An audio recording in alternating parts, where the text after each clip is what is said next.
ಜಾಥಾ ಅಂದ್ಕೊಂಡಿದ್ದೀರಿ, ಜನಜಾಗೃತಿ ಜಾಥಾ. ಏನು ಜನಜಾಗೃತಿ ಅಂದರೆ ಇವರು ಸುಮ್ಮನೆ ಹೇಳ್ತಾನೆ ಇದ್ದಾರೆ.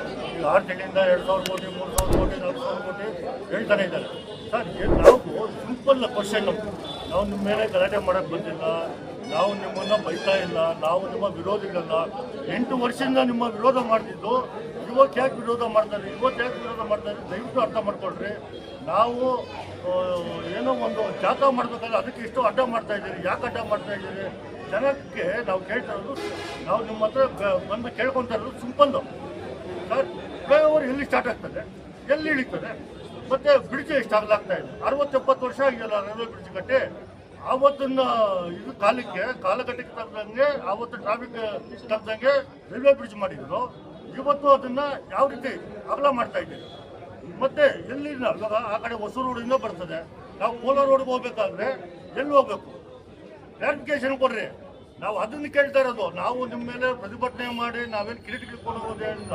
ಎಲ್ಲ ಕಿರೀಟಗಳು ನಿಮ್ಮ ತಲೆ ಮೇಲೇ ಇದೆ, ಎಲ್ಲ ಆಡಳಿತ ನಿಮ್ಮ ಕೈಯಲ್ಲೇ ಇದೆ.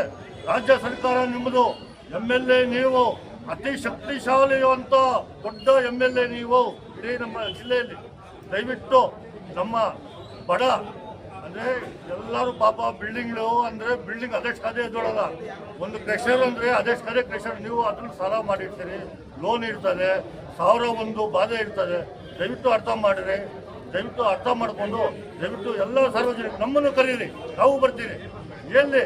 ಎಲ್ಲಿಂದ ಸ್ಟಾರ್ಟ್ ಆಗ್ತದೆ, ಎಲ್ಲಿ ಬರ್ತದೆ, ಏನು ಕ್ಲಾರಿಫಿಕೇಶನ್ ಕೊಡ್ರಿ. ಅದನ್ನ ಬಿಟ್ಟು ಏನು ಫ್ಲೈಓವರ್ ಗಡ್ಡ ಮಾಡ್ತವ್ರೆ, ಫ್ಲೈಓವರ್ ಎಲ್ಲಿ ಸ್ಟಾರ್ಟ್ ಆಗ್ತದೆ, ಎಲ್ಲಿ ಇಳಿತದೆ, ಅದರಿಂದ ಅನುಕೂಲ ಇದೆ, ಅನಾನುಕೂಲ ಇದೆ. 100% ಎಲ್ಲಿ ಬರ್ತಾ ಇದೆ, ಸಿಂಪಲ್ಲು. ಇಷ್ಟು ಮಾತ್ರ ಹೇಳೋದಕ್ಕಾಗಲ್ಲ. ನಾವು ಪ್ರತಿಭಟನೆ ಮಾಡಬಾರ್ದು ಅಂತ ಎಷ್ಟೋ ನೀವು ಅಡ್ಡಗಳಾಗ್ತೀರಿ, ಎಷ್ಟೇ ಪ್ರಯತ್ನ ಮಾಡ್ತೀರಿ.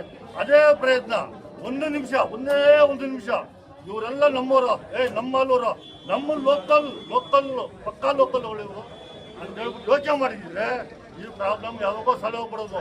ನೀವು ಅದೇ ದಾಟಿ 8 ವರ್ಷದಿಂದ ನೀವು ಮಾಡ್ತಾ ಇದ್ರಲ್ಲ, ಅದೇ ದಾಟಿ ಯಾರನ್ನ ನಿಮ್ಮ ವಿರುದ್ಧ ಮಾತಾಡಿದ್ರೆ ಅವರಿಗೆ ಧಮಕಿಗಳು ಹಾಕ್ಸೋದು, ಒಂದು ವರ್ಗ ನೆತ್ಕಟ್ಟೋದು, ಅವ್ರ ಕೈಯಲ್ಲಿ ಏನೋ ಕೆಲವು ಮಾತುಗಳು ಆಡಿಸೋದು, ಇವರು ಸ್ವಲ್ಪ ಬ್ರೇಕಪ್ ಆಗಲಿ ಅಂತ. ನಾವು ಇವೆಲ್ಲ ನಾಟಕ ನೋಡಿದ್ದೀರಿ, ಈ ಪಿಕ್ಚರ್ ನೋಡಿದ್ದೀರಿ. ನಾವು 25-30 ವರ್ಷ ರಾಜಕೀಯದಲ್ಲಿದ್ದೀರಿ. ಈ ಸಿನಿಮಾಗೆ ನಾವು ಬರೋರಲ್ಲ, ಇದು ನಿಮ್ಮ ಸಿನಿಮಾ ಓಡೋದಲ್ಲ. ಜನ ಕೇಳ್ತಾ ಇದ್ದಾರೆ, ನೀವು ಕ್ಲಾರಿಫಿಕೇಶನ್ ಕೊಡ್ರಿ. ತೊಂದರೆ ಆಗದಿರೋ ರೀತಿ ಯಾವ ರೀತಿ ಮಾಡ್ತಾ ಇದ್ದೀರಿ ಮಾಲೂರು ಜನಕ್ಕೆ? ಪರಿಸರ ಹಾಳಾಗೋದಿಲ್ವಾ? ಕಾಂಕ್ರೀಟ್ ರಸ್ತೆಯಿಂದ ಕಾಂಕ್ರೀಟು ಏನು ನೀವು ಫ್ಲೈಓವರಿಂದ ಮಾಲೂರು ಜನಕ್ಕೆ ಏನು ಅನುಕೂಲ ಆಗ್ತಾ ಇದೆ ಅದನ್ನ ಹೇಳಿ. ದಯವಿಟ್ಟು ಇಷ್ಟೇ ನಾನು ಹೇಳ್ತಾ ಇದ್ದೀನಿ. ದಯವಿಟ್ಟು ಇದ್ರ ಬಗ್ಗೆ MLA ಅವರು ಮತ್ತು ಇವರು ಏನಿದ್ದಾರೆ ಅವರ ಸಂಘಟಕರು ನೀಟಾಗಿ ತಿಳ್ಕೊಂಡು ಜನಕ್ಕೆ ಕೇಳ್ರಿ. ಅದನ್ನ ಬಿಟ್ಟು ಅವ್ರು ಸರಿ ಇಲ್ಲ, ಇವ್ರು ಸರಿ ಇಲ್ಲ, ಹಂಗೆ ಹಿಂಗೆ ಅವೆಲ್ಲ ಬಿಟ್ಬಿಡ್ರಿ. ಅವೆಲ್ಲ 8 ವರ್ಷ ನಾವು ನೋಡಿದ್ದೀವಿ. ಇನ್ನು 2 ವರ್ಷ ಇದೆ. ಆರಾಮಾಗಿ ಒಳ್ಳೆ ರಾಜಕೀಯ ಮಾಡ್ರಿ, ಒಳ್ಳೆ ಜನ ಸಂಪಾದನೆ ಮಾಡ್ರಿ. ನಾವು ಇರ್ತೀವಿ. ಮಾಲೂರು ಉದ್ಧಾರ ಮಾಡೋಣ. ಮಾಲೂರಿಗೆ ಏನು ಬೇಕೋ ಅದನ್ನ ಕೊಡ್ರಿ. ಈಗ ಮಾಲೂರು ಟೌನ್ ಒಳಗೆ ಬನ್ನಿ, ಎಷ್ಟು ರೋಡ್ಗಳು ಕಿತ್ತೋಗಿದೆ, ಕರಗ ಬರ್ತಾ ಇದೆ. ಅದ್ರ ಬಗ್ಗೆ ಯೋಚನೆ ಮಾಡಿರಿ. ಇದು ಯಾವುದೋ ಫ್ಲೈಓವರ್ ಇಟ್ಕೊಂಡು ಸುಮ್ಮನೆ ಇದು ಮಾಡೋವಂಥದ್ದು ಬೇಡ.